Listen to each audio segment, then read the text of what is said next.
When I was a kid, I used to draw pictures of a island with, little hump of sand and the ocean lapping underneath, palm trees up atop with their fronds all out, and then little 2 or 3 coconuts up on top, maybe one down on the ground beside it. And that was what I would draw when I drew a tropical island, which I seem to have drawn a lot, which is interesting. Now that I'm on Maui, I love the ocean, the sand, the coconut trees. And I was thinking the other day that the coconut trees, all of it together, but especially the coconut trees, they seem to be a necessary ingredient in my head. That, just the way the coconut is just kind of represents island and island life. And I think about it, it's like there are islands with no sandy beaches. There are islands with no coconut trees. There are beaches with, the ocean and the coconut trees. So all these things, even though they go together in my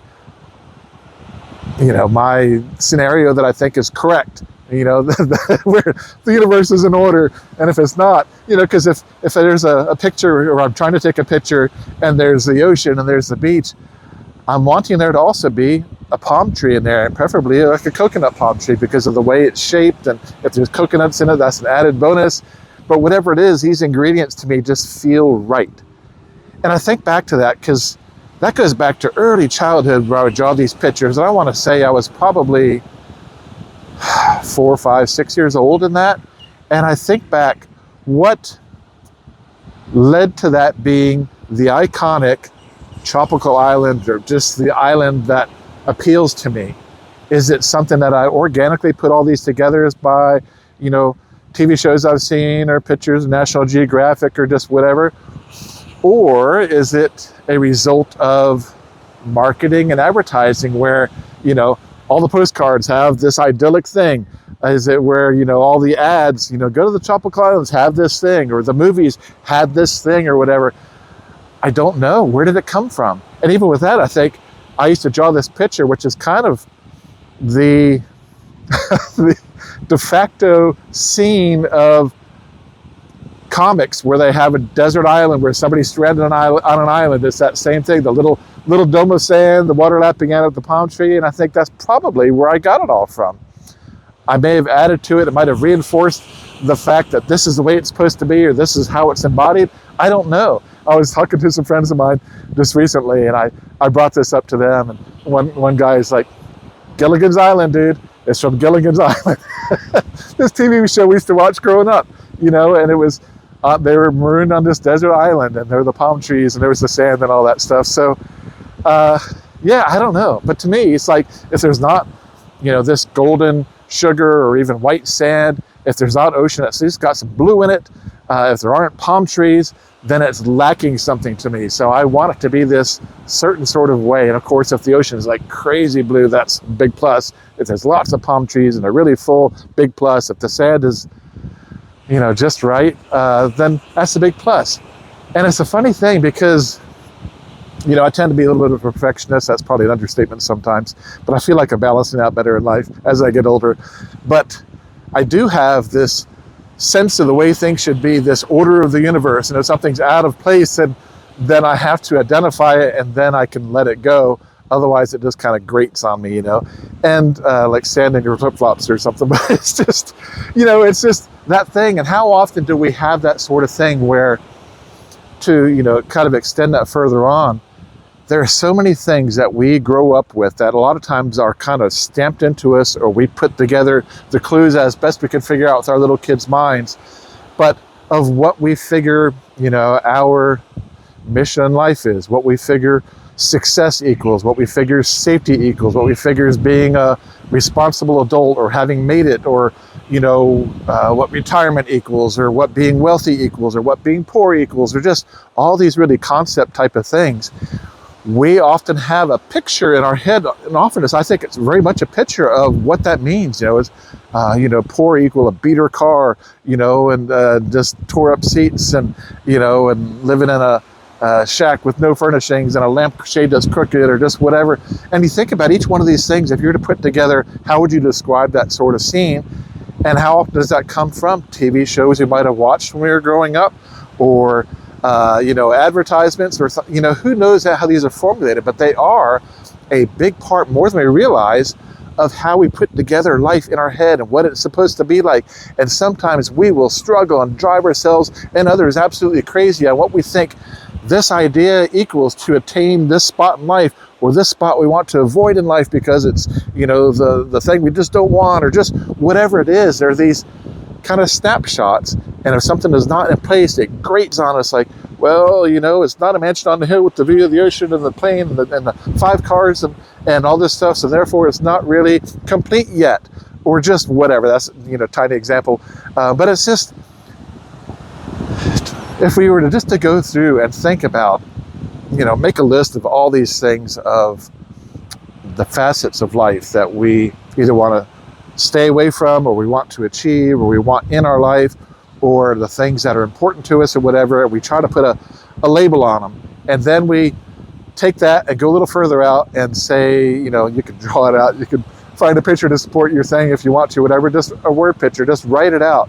Okay, to me, being at a spot where I'm ready to retire equals how much money, what sort of lifestyle, that sort of thing. If I was to consider myself wealthy, what would that look like? I would have these certain ingredients. If I was to feel myself financially safe, what would that look like? If I was to feel myself in poverty or destitution, what would that look like?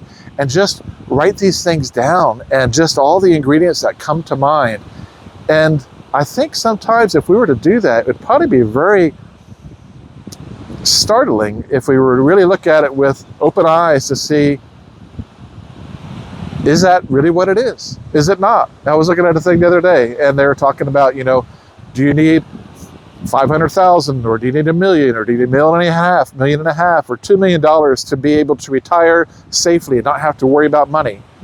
And they went further into it in that if you've got some sort of income that keeps coming in, what does that really represent, and how much you need per month? So you don't necessarily need to have all this money in the bank, so long as you've got this income, which is the equivalent of living off the interest of that money or your investments or what have you.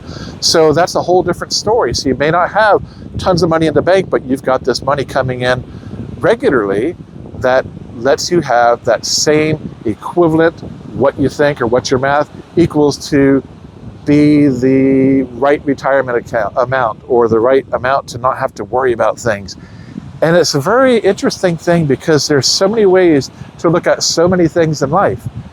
And I love that we have so much input and so much available that can help us to see things with fresh and different eyes. I gotta say, for me, I had a number of years, a few decades, where I did not do well financially in building a future. And now that I'm at the spot where all my friends and the cool kids are retiring, I'm nowhere near that place. And it's worrisome, because I think, how many years do I have left? Can I achieve what I need to achieve, in that amount of time? And what do I actually need to achieve? And of course, there's so many things all over the place, as far as you need this much and that much, and all this other stuff. And it's, that can be confusing and scary. But you're looking at what is realistic for me, that I don't want to just get by. I want to be comfortable and not worry about things in regular life, daily life, now, as well as however many years in the future where I choose to officially retire, and can officially retire, if that's ever even a thing.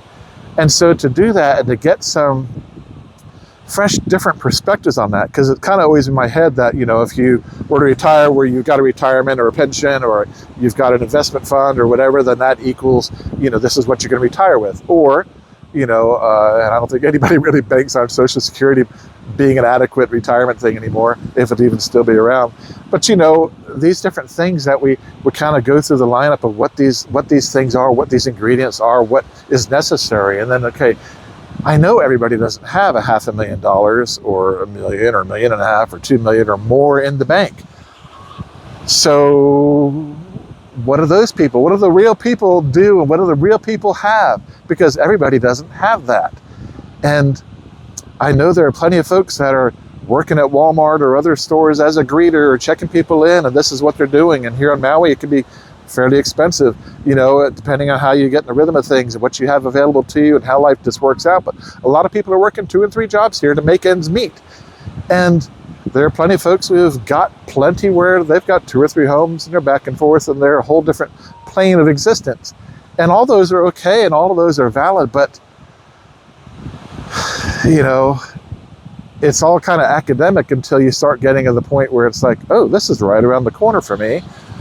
What does that mean for me? What can I expect realistically? What can I work toward? What can I try to achieve in the amount of time and energy and all that stuff that I have? So it's an interesting thing, and I'm looking at it, have been for a while now, with more realistic eyes instead of just someday, or you know, that'll never happen, everything will blow up in the world before before it's time to retire, whatever. You know, it's kind of the mindset I grew up with to a certain degree. And so now, you know, I'm, in my opinion, way behind in the game.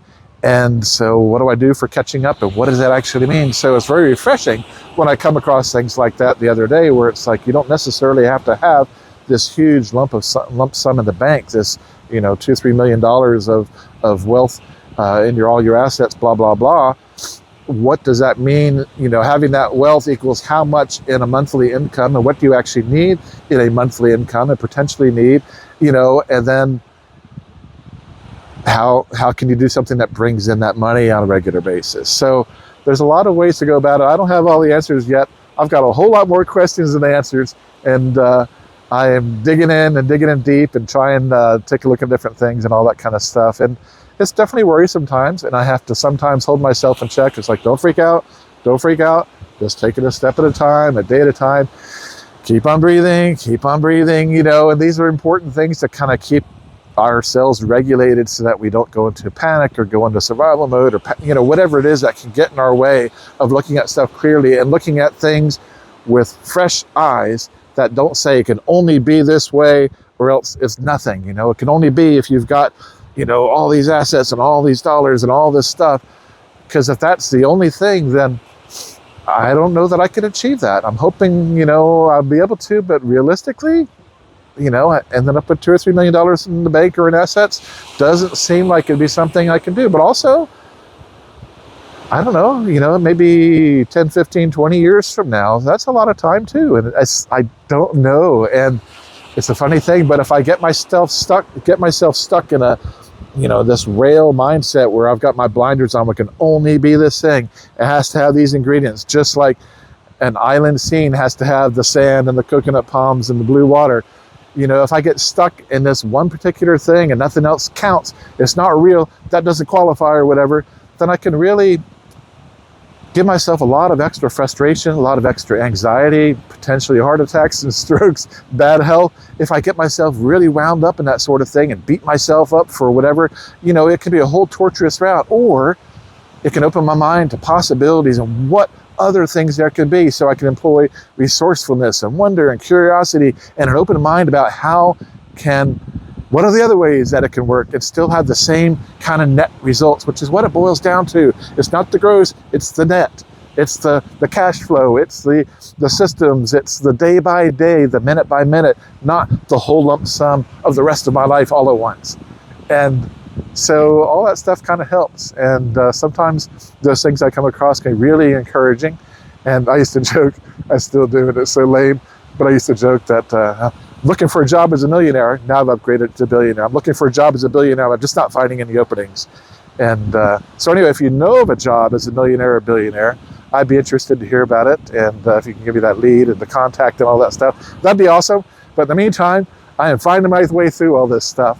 So I'm wondering about you. If you found your way through, what are some of the things that have been helpful for you? Or if you're like me, trying to find your way through, what are your fears and concerns and worries, and how are you finding your way through, and what are the questions that you've got?